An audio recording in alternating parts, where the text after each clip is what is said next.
Ya está con nosotros aquí en el estudio y me da mucho gusto saludar a nuestro compañero reportero Carlos López, quien nos habla de este fenómeno lamentable, terrible de la trata de personas en las infancias. Muy buenos días, Muy Carlos. buenos días, Nancy. Muy buenos días también a la audiencia. El día de hoy traemos un trabajo muy importante acerca de las estrategias que se utilizan para la reclusión de infancias en materia del delito de trata. En este caso, entrevistamos a Natalia Espinosa, quien es la directora en México de la Oficina de Naciones Unidas contra la Droga y el Delito. Y bueno, esto es a raíz del informe publicado en la lucha contra la trata de personas. Ninguna niña, niño o adolescente debe de ser dejado atrás, en el que prioriza prácticamente todos los temas que alberga el Estado mexicano y la región de Latinoamérica sobre el delito de trata, en el que se exponen distintos temas como los tipos de reclusión y también las medidas que se han implementado y los proyectos que se han creado para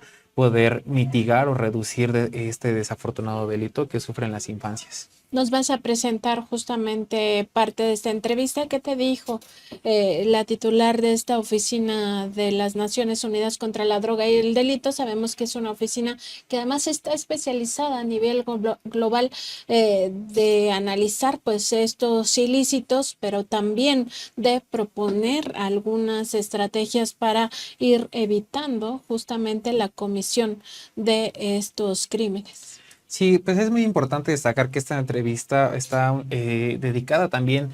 exclusivamente a las infancias, que es uno de los temas fundamentales. Dentro de esta entrevista con la experta Natalia Espinosa, quien es la directora de esta agencia de Naciones Unidas, nos comentaba que existen estimaciones del 40% a nivel mundial sobre el delito de trata en infancias, pero que incluso se pueden llegar a quedar cortos debido a que todos los datos que se compilan es a través de lo que se obtiene de las denuncias. Entonces ella menciona que puede haber un número inclusive mayor a lo que se prevén en las estimaciones, y en este caso nos trae la información de cómo son las medidas y los procesos de reclusión por parte de las organizaciones delictivas sobre el delito de trata en infancias.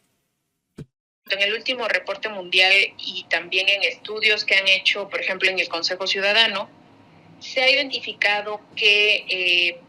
ha aumentado el reclutamiento o el enganche de las personas víctimas a través de medios digitales. Igual el tema de la pandemia hizo un salto pues bastante exponencial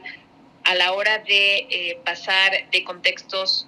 físicos o presenciales a contextos digitales. Y en los contextos digitales lo que se ha visto es que los tratantes están utilizando ahora estrategias que se llaman de caza y pesca,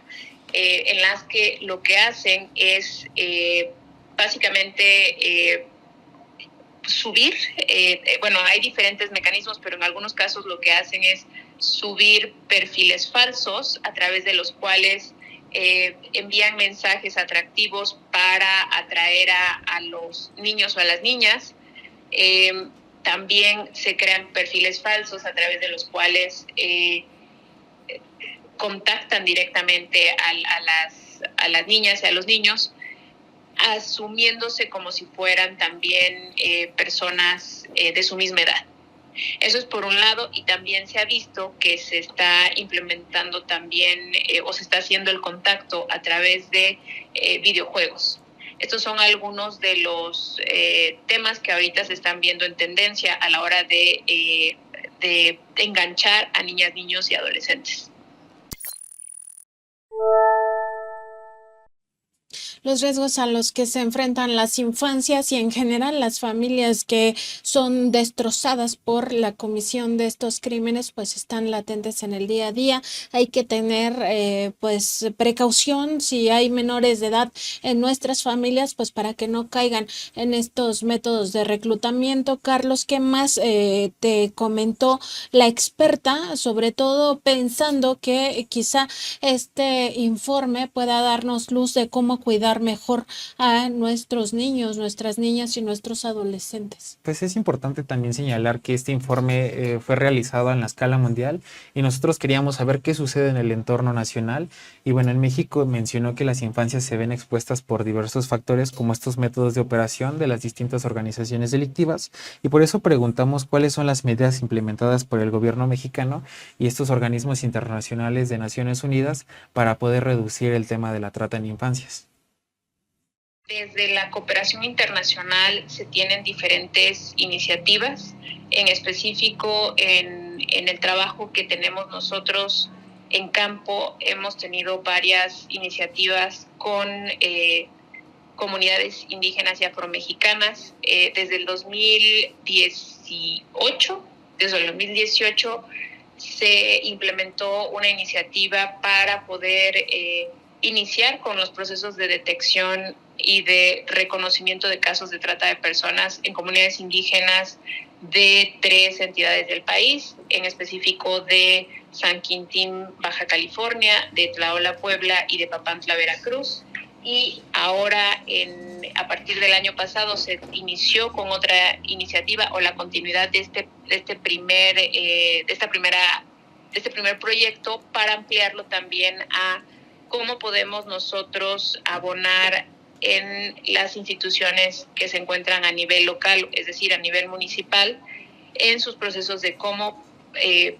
protegen o cómo brindan la protección a las víctimas del delito de trata de personas en comunidades indígenas y afromexicanas, eso sí, en más entidades del país, también en Oaxaca, en Guerrero, en Chiapas y en la Ciudad de México, además de las 3 que ya te había mencionado previamente. En estas iniciativas se tienen diferentes esfuerzos que van desde brindar sensibilizaciones a la comunidad indígena, también algunos de los mensajes se hacen campañas de comunicación sobre cómo sobre el delito de trata de personas y saber también sobre cómo identificarlo y cómo reportarlo. Estos materiales se construyen con base en grupos focales que se han tenido en las comunidades con la misma población, quien es la que te indica cuáles son sus necesidades y cuáles son las preocupaciones que tienen, por ejemplo, para ciertos grupos específicos. Y el tema o el grupo de niñas, niños y adolescentes es un grupo que es de gran preocupación para la comunidad indígena. Se hacen estos grupos, se construyen los mensajes junto con ellos y se construyen y se les comparten en lenguas indígenas para que también pueda ser accesible para la comunidad. Esto se refuerza con sensibilizaciones, en algunos casos en escuelas primarias o en escuelas secundarias, para que también la información le llegue a las niñas, niños y adolescentes. Y se busca también a través de estas iniciativas fortalecer mucho los lazos comunitarios y también la vinculación a nivel interinstitucional, porque una realidad es que el delito de trata de personas requiere de la cooperación de todas y de todos.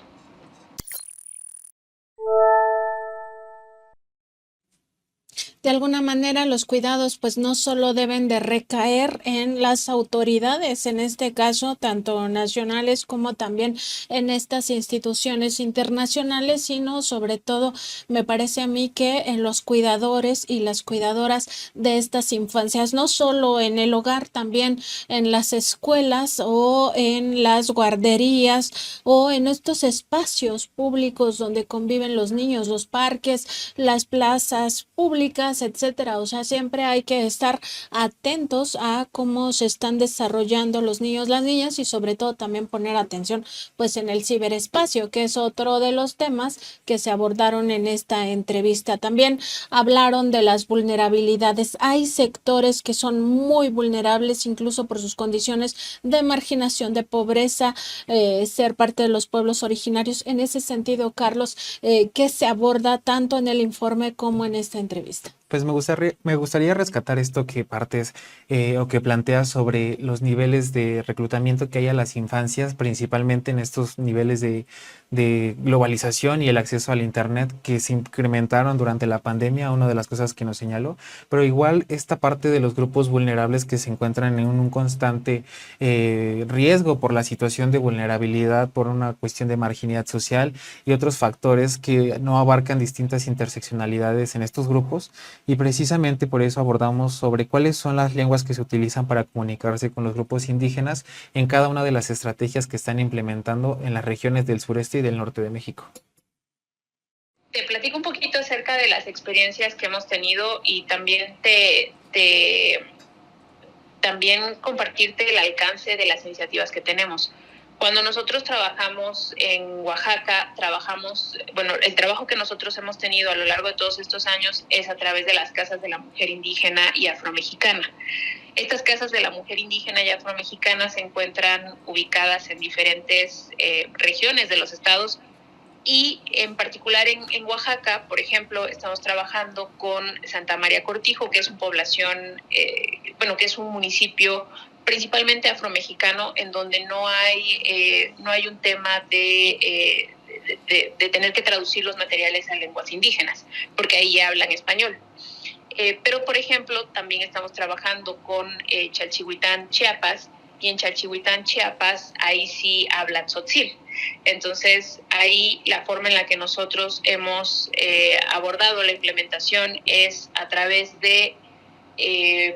traductores. Y estos traductores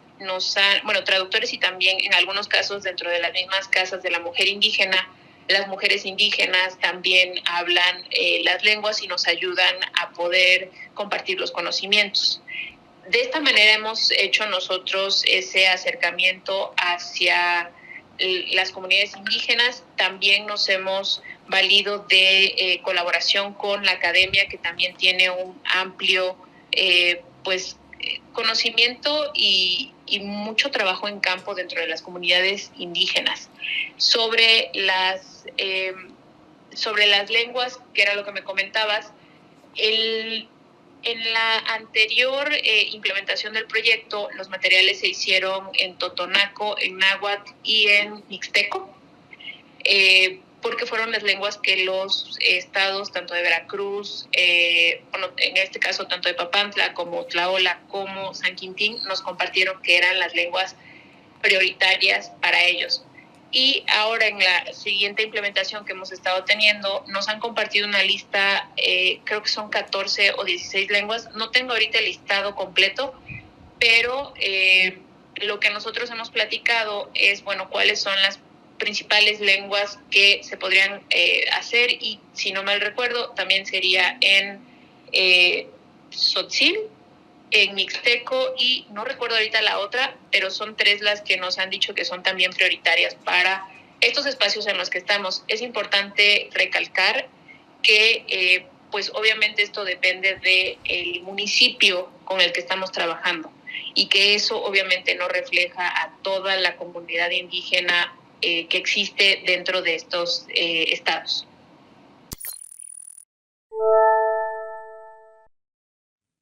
Es fundamental también que en esta revisión de estos crímenes, pues esta información o este conocimiento que se va generando al final llegue a todos los sectores poblacionales, pues para que de alguna manera este dique o esta protección a favor de las infancias, pues también recaiga en las comunidades más vulnerables, en este caso, por ejemplo, las que no son hablantes de español propiamente, sino que tienen sus lenguas madres, lenguas maternas de carácter indígena, pues entonces también tengan acceso a estas informaciones, que sepan qué hacer en caso de que algún infante sea víctima de esta trata de personas, sobre todo las adolescencias, que luego están mucho más vulnerables, pero por supuesto aquí no hay edad. Este crimen pues se comete desde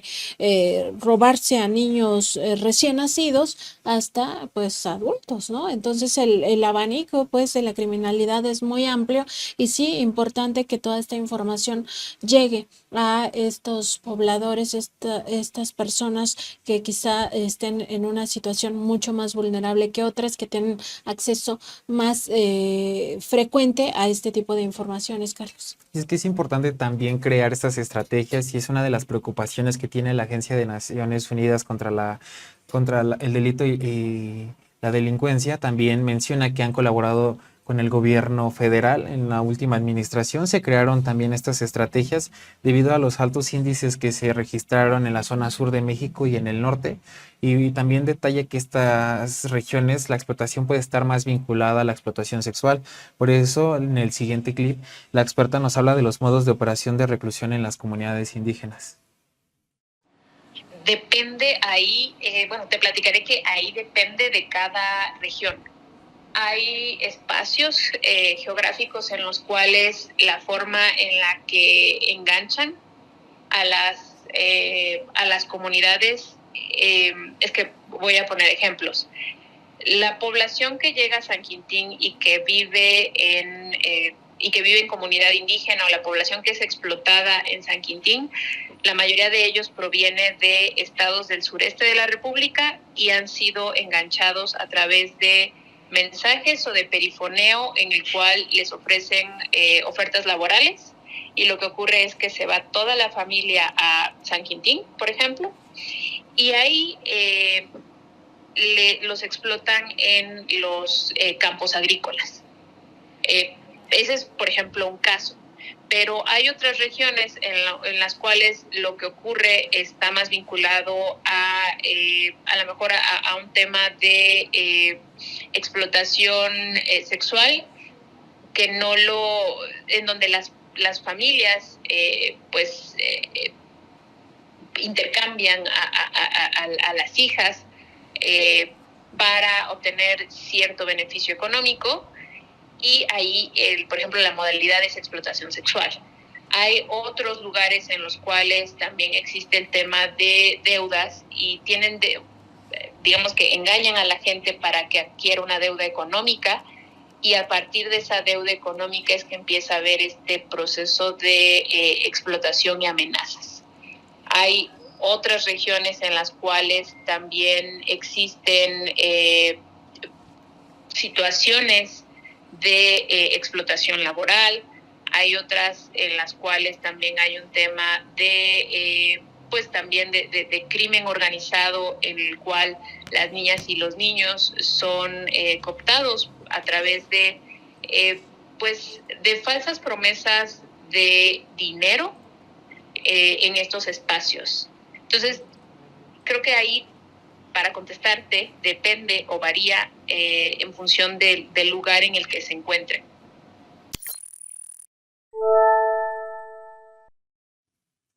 Y esta circunstancia de los delitos también pasa por revisar cómo están los usos y costumbres de, sobre todo, comunidades originarias. Aquí hay un tema muy polémico en el sentido de que muchos dicen: dejen a los pueblos vivir con sus tradiciones, con sus usos y costumbres, pero el tema es que estos usos y costumbres no deben violar los derechos humanos de las personas, y en muchos de estos pueblos todavía tienen estas tradiciones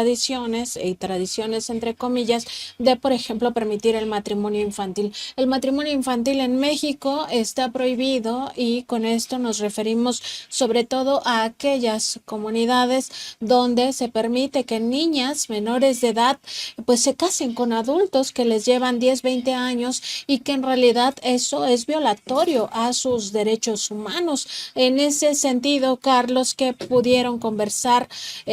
o más bien qué pudiste preguntarle a Natalia Espinosa, directora en México de la Oficina de las Naciones Unidas contra la Droga y el Delito, en esta entrevista, a partir también de este conocimiento que se genera en este nuevo informe? En este caso es un tema muy particular porque detalla que estas iniciativas incluyen diversos esfuerzos de sensibilización en las comunidades indígenas. Ella parte que no deben de ir a educar a las comunidades indígenas, sin embargo se deben de crear campañas de comunicación sobre el delito de trata de personas y también se están fomentando diversos materiales educativos que se llevan directo a las escuelas, tanto de educación básica, pero que se están creando también en espacios y atmósferas comunitarias en donde, reitero, se está sensibilizando el tema y en donde también se busca erradicar esta mala práctica partiendo de respetar la integridad de las comunidades indígenas y como ella señala, Natalia Espinosa, de no vamos a ir a educar, simplemente vamos a buscar concientizar de manera participativa como agencia, como gobiernos y como comunidades indígenas. Y en este caso nos presenta el siguiente fragmento en donde nos explica cómo ha sido el proceso de sensibilización. Voy a puntualizar acerca del tema de usos y costumbres. El enfoque con el que nosotros hemos entrado a los estados, y creo que es importante mencionarlo, es desde una perspectiva intercultural y de mucho respeto hacia las comunidades indígenas. En ese sentido, la forma en la que se ha empezado a abordar es desde el tema de violencias. Y ahí lo que nosotros hemos hecho junto con la comunidad es identificar las diferentes formas de violencia que existen y hemos intentado abonar a la protección de todas y de todos desde estas violencias que viven y que no solamente se encuentran aisladas o enmarcadas en temas de trata de personas, sino también otro tipo de violencias dentro de estos espacios. Aquí también es importante compartirte que el tema de usos y costumbres obviamente tiene un punto muy fuerte y en algunas comunidades también la misma comunidad te lo comparte. Pero también, y a partir de experiencias que hemos tenido, voy a hacer el ejemplo con San Quintín, a partir de experiencias positivas que hemos tenido en San Quintín, a partir de la implementación de nuestras iniciativas, lo que se ha logrado es poder sensibilizar a la población acerca de los riesgos que pueden derivar de ciertas tradiciones o de ciertas perspectivas que a veces tienen dentro de las comunidades acerca de este tipo de prácticas. Eso sería por un lado en el caso del tema de usos y costumbres, y por el otro lado en el tema de cómo se ha visto vinculado con el crimen organizado en estos espacios. De acuerdo con las experiencias que nos han compartido en las casas de la mujer indígena y con la comunidad en general, pues hay presencia del crimen organizado en comunidades indígenas y afromexicanas, y eso ha hecho que varias niñas o niños, como lo mencionaba, sean pues atraídos incluso por esta cuestión del poder económico que pudieran tener o ofrecerles, y lo han logrado porque también, como te compartía, en algunas comunidades también existe el tema de que la figura parental no se encuentra en el espacio geográfico donde están sus hijas y sus hijos, y entonces también no existe en algunas ocasiones esta red familiar o esta red de apoyo, y eso hace que pues sean más susceptibles a poder pues caer en este tipo de engaños por parte del crimen organizado. Hay matices también sobre la forma en cómo se trata, o más bien cómo se da la trata en contra de las infancias, matices que tienen que ver incluso con el género. De eso también pudiste preguntarle a la experta Natalia Espinosa cómo se está observando que se desarrolla este fenómeno y cuáles son los principales hallazgos al respecto. es importante señalar que uno de los temas que hablamos es precisamente cómo se ve afectado con los grupos de género, tanto las niñas como los niños. Y Natalia Espinosa, la directora de esta agencia de Naciones Unidas, nos explica que las personas que suelen reclutar a las infancias las explotan a las niñas, tienen las niñas a sufrir un riesgo mayor de explotación sexual, mientras que los niños se ven expuestos a jornadas laborales de explotación muy extensas. Y en eso nos detalla sobre los enfoques en materia de género y cómo varía el riesgo entre niñas, niños y adolescentes. En el caso de las diferencias que tiene o de este enfoque diferencial la cuestión de género, una de las cosas que es importante mencionarte es que cuando son niñas, pues son más propensas a ser víctimas de violencia sexual. Cuando son niños, son más propensos a ser víctimas de violencia física. Cuando tú ves las estadísticas generales y los estudios cualitativos que se han realizado a lo largo de los años, las niñas, pues si vemos por modalidades, la modalidad en la que son más explotadas las niñas es en la modalidad de explotación sexual, y en el caso de los niños, la modalidad en la que son más explotados es a través de trabajos forzosos. Esto nos habla de dos tipos de modalidades diferentes, y la manera en la que se han atendido estos problemas o la manera en la que se han identificado y se han intentado erradicar en materia de prevención son con mensajes diferenciados, y mensajes diferenciados enfocados a también el tema de captación. En el caso, por ejemplo, de violencia sexual, está muy vinculado a enamoramientos o a engaños a través de este tipo de vínculos emocionales. En el caso del trabajo forzoso, lo que ocurre es más un engaño por un tema económico. Entonces, obviamente, cuando nosotros construimos mensajes de prevención, pues tienen que ir dirigidos a diferentes tipos de enganches. Eso es por un lado. Por otro lado, también en el tema de la atención, cuando ya son víctimas de estos delitos, también tiene que haber una atención diferenciada. Cuando hay un tema de violencia sexual, hay situaciones médicas que requieren de atención profesional y que esa se les brinda a través de los refugios especializados. En el caso de trabajos forzados, hay también daños físicos, pero digamos que también hay un daño a nivel fisiológico, pero el daño, por ejemplo, si tienes especialistas, en el caso de violencia sexual necesitas atención ginecológica,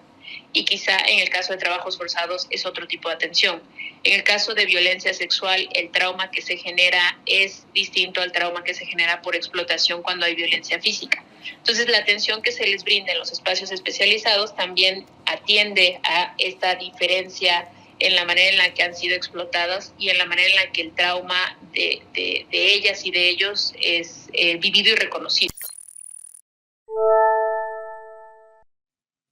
Y en toda esta revisión que hace la Oficina de las Naciones Unidas contra la Droga y el Delito, también se han observado fenómenos que tienen que ver con situaciones por las que atraviesan sobre todo las infancias en vulnerabilidad. Uno de esos casos tiene que ver con la migración, los niños, es decir, los menores de edad no acompañados que finalmente salen de casa buscando un mejor futuro que quizá no lo tienen en sus lugares de origen, salen así, no acompañados, son niños que están en tránsito, en situación de tránsito, ya nos imaginamos, sin dinero, sin conocimiento de los territorios, además muy expuestos a estos tratantes de personas. En ese sentido, ¿qué es lo que te ha explicado la experta? Si hay una manera de ir a las comunidades, sobre todo expulsoras de migrantes, donde se está ya visualizando que hay muchos menores de edad que están saliendo de sus comunidades bajo este riesgo que implica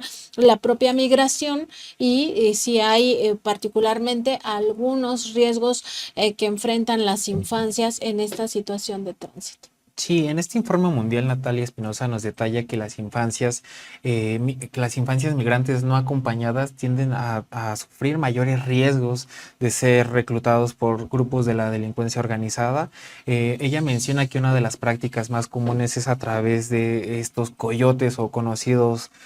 así por la forma en la que se dedican a transportar migrantes. Y ahí también hay una línea entre el tráfico de migrantes y la trata de personas, que son dos delitos que se involucran principalmente, y en este caso también habla sobre maximizar las ganancias a través de la explotación por parte de estos grupos, ya que son personas que transitan en terrenos desconocidos e inhóspitos para las infancias, y en las que muchas veces a través de esto les quitan sus documentos o los someten a cosas de explotación a través del miedo y de la violencia, ya sea física, verbal o sexual. Entonces, en este caso nos va a explicar sobre los factores de la pobreza y la migración y la discriminación, cómo afectan la vulnerabilidad de las personas migrantes infantes. Creo que para poder contestar esa pregunta, creo que podemos partir de ver o de identificar que estos factores como pobreza, migración y discriminación pues confluyen de manera conjunta en un concepto que nosotros llamamos, y bueno, que la academia lo llama la interseccionalidad. Es decir, cómo estas presencias de diferentes características pueden, pues de alguna manera, incrementar o disminuir las diferentes situaciones que pueden poner a una persona en vulnerabilidad o en mayor o menor riesgo ante, digo, aquí estamos hablando específicamente del tema de trata de personas, pero podemos retomar esto para hablar de cualquier delito. Y aquí, obviamente, el tema de la pobreza, el tema de la migración o el tema de la discriminación, pues puede poner a una niña o a un niño en mayor o menor desventaja. Creo que eso en desventaja y en riesgo. Creo que esa sería por una parte una cuestión que me gustaría compartirte, y que nosotros en el campo pues lo hemos visto a la hora de conversar en las comunidades indígenas o en las comunidades afromexicanas, o incluso en el trabajo que tenemos con refugios especializados que atienden a víctimas del delito de trata,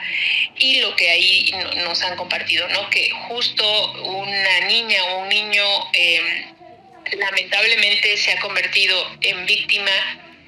del delito de trata de personas por venir de condiciones o de contextos de pobreza extrema, en algunos casos por ser una persona migrante que se encuentra en tránsito en el país. Si son, de hecho, y esto lo exacerba más, si es una niña o un niño no acompañado, pues eso obviamente aumenta la vulnerabilidad, aumenta los riesgos que ella o él pueden tener. Y el tema de la discriminación también les afecta o les impacta, sobre todo en la forma en la que se atienden a las personas. Eso es algo que desde la oficina, y ahorita que estabas preguntando cómo se integran estas consideraciones en las políticas de protección, desde la Oficina de Naciones Unidas, los diferentes esfuerzos que se tienen buscan pues cerrar esas brechas que muchas veces estas interseccionalidades pueden tener en el tránsito, en la prevención, en la protección de las niñas y los niños. Nosotros tenemos actualmente un proyecto que, como ya te platicaba ayer, se encuentra en las comunidades indígenas y afromexicanas de 7 entidades del país. Este proyecto se llama Agentes de Cambio, y desde esta iniciativa lo que se está trabajando actualmente es construir estudios situacionales que nos puedan ayudar a identificar factores individuales o relacionales o comunitarios o sociales, y ver cómo están confluyendo a la hora de hablar pues de las diferentes dinámicas que se viven en estos espacios geográficos, para identificar o detectar necesidades y factores de riesgo dentro de estos espacios. Obviamente también desde,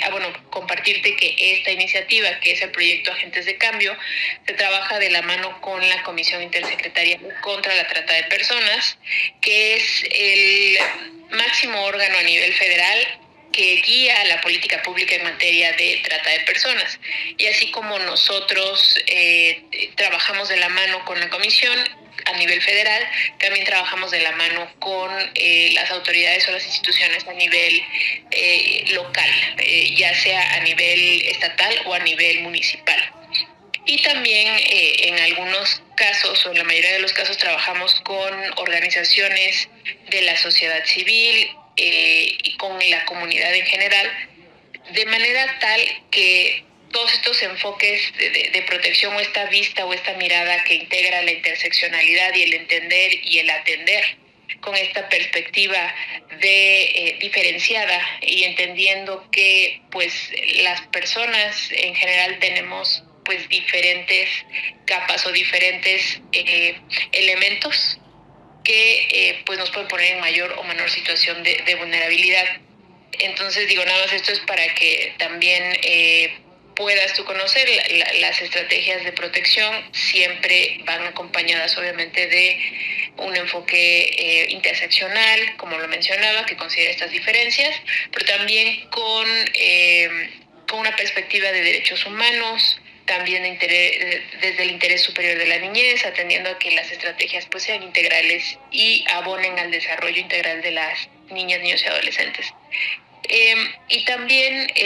pensando en las personas que ya son víctimas del delito de trata de personas, también se han buscado estrategias de protección y de atención enfocadas en dos perspectivas, que son el enfoque centrado en la víctima. ¿Y qué significa este enfoque? Es básicamente cómo podemos nosotros orientar todas nuestras acciones hacia una atención que pues ponga en el centro las necesidades y las diferentes situaciones que la persona tiene, que es esta parte interseccional. Y por otro lado también desde un enfoque informado sobre el trauma, y esto es porque la mayoría o casi todas las víctimas del delito de trata de personas pues han tenido experiencias traumáticas derivadas de la explotación y el daño y los daños que a diferentes niveles han vivido como producto de esta explotación. Entonces, este enfoque centrado, informado sobre el trauma, lo que busca es que puedas atender desde esta comprensión amplia y empática de las diferentes vulnerabilidades que ellos tuvieron, y también de las repercusiones que estas experiencias traumáticas pueden tener en diferentes grados, a nivel psicológico, a nivel individual, a nivel fisiológico.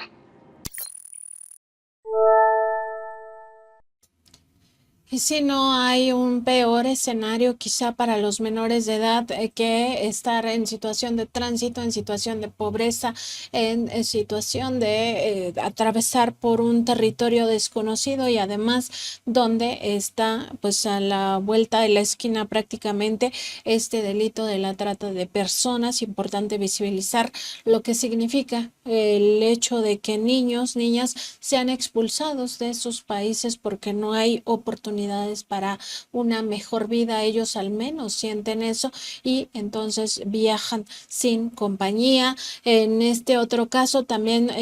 tuviste oportunidad de consultarle, Carlos, qué pasa con aquellos niños que finalmente son rescatados, que ya tuvieron una situación donde fueron víctimas de trata, cómo se les debe de atender, qué tipo de refugios deben de existir pues para no revictimizarlas, y sobre todo para que sí generen un desarrollo psicosocial adecuado para su crecimiento. Sabemos que la infancia pues es fundamental para lo que siga en la etapa adulta, pero eso no significa que siendo víctimas no puedan tener un futuro mejor. Sí, pues es importante destacar que la canalización de las víctimas en espacios de protección como estos albergues o refugios realiza a través de una serie de procesos y métodos precisamente para no revictimizar a estas infancias.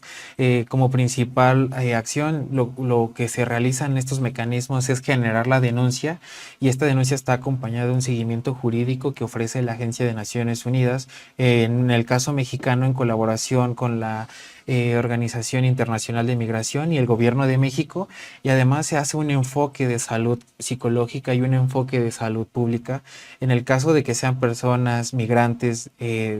de comunidades indígenas o de comunidades extranjeras. Está la obligación de haber un traductor. También están los mecanismos de protección en el que, si es necesario pasar por un médico legista o por un psicólogo, tienen que estar acompañados, y ahí se integran trabajos de seguridad social o de trabajo social, y esto Natalia Espinosa nos detalla que es crucial para garantizar la seguridad física de las personas e infantes que reciben atención en estos lugares. Pues de ahí te quisiera yo platicar. En la experiencia, nosotros tuvimos hace ya un par de años una iniciativa en la cual trabajamos con refugios especializados que atienden a víctimas del delito de trata de personas. Y en esa iniciativa lo que se hizo fue tener diferentes mesas de trabajo con el personal de los espacios que atienden a víctimas del delito de trata. ¿Y por qué menciono esto? Porque derivado de esas mesas de trabajo, de un diagnóstico que se hizo también sobre el trabajo que ellas han tenido a lo largo de los años, también se pudo tener la oportunidad de tener acercamientos con algunas sobrevivientes para ver también la perspectiva de, a la hora que se les brinda la atención, cómo se tendría que dar, ¿no? Y en ese sentido, uno de los productos o el máximo resultado que tuvo esa iniciativa fue la construcción de un manual para la operación de estos refugios. Bueno, refugios, albergues y casas de medio camino. Y en ese manual lo que se construyó de la mano de los refugios y de la mano de las personas sobrevivientes y de la mano del gobierno es cuáles son las atenciones mínimas que tú, como espacio que está atendiendo a una víctima del delito de trata de personas, debes de tener. Y ahí venía justamente esta parte de cómo atiendes desde las diferentes áreas que tienes en un espacio especializado. Y digo, nada más para poder explicarte y profundizar un poquito, en estos espacios como mínimo deben de brindar o facilitar atención médica, atención legal, atención psicológica, atención pedagógica y atención en materia de trabajo social. Entonces, dentro de este documento, que ya forma parte de la política pública a nivel nacional, se publicó en diciembre del 2022 en el Diario Oficial de la Federación, vienen los requisitos mínimos que un espacio que atiende a una víctima de trata debe tener, y ahí lo que se incluye es justo: tienes que atender cuando estás trabajando con una niña, un niño y adolescente, tienes que dar pues tienes que atender a cierto tipo de criterios, porque no es lo mismo trabajar con una persona adulta que con una niña, niño y adolescente, y vienen una serie de recomendaciones en este mismo documento cuando tú le estás dando atención legal o cuando le estás dando atención psicológica o atención de trabajo social o incluso en temas de atención médica. Digo, nada más por ponerte un ejemplo, pero te ponen que si vas a entrevistar a una niña, niño o adolescente, siempre tiene que estar una persona acompañando en el mismo espacio. Si estás atendiendo a una niña, niño o adolescente migrante o una niña, niño o adolescente indígena, pues tienes que tener o contar con un traductor. Si requiere de cierta atención médica, pues igual lo que a veces hacen, por ejemplo, en los espacios especializados, porque no todos cuentan con un pediatra especializado, es hacer vinculaciones con el Instituto Nacional de Pediatría o con los institutos de atención especializados en psiquiatría, que también eso es algo importante que debemos mencionar, la mayoría de las personas que han sido víctimas del delito de trata de personas requieren atención a nivel psicológico y a nivel psiquiátrico por, como lo mencionaba previamente, el daño que se les ha ejercido como producto de esta explotación y de las diferentes violencias que viven, que pueden ser física, económica, psicológica, sexual, entre otras, ¿no? Entonces, pues en ese documento ustedes pueden encontrar la información e incluso recomendaciones sobre cómo se tiene que atender con perspectiva de niñez, con perspectiva de adolescencia, cómo tienes que entrevistar, con quién te tendrías que vincular para poder dar una atención especializada. O qué cursos se tendrían que tomar también para poder dar una atención que sí atienda a las necesidades de cada una de estas personas.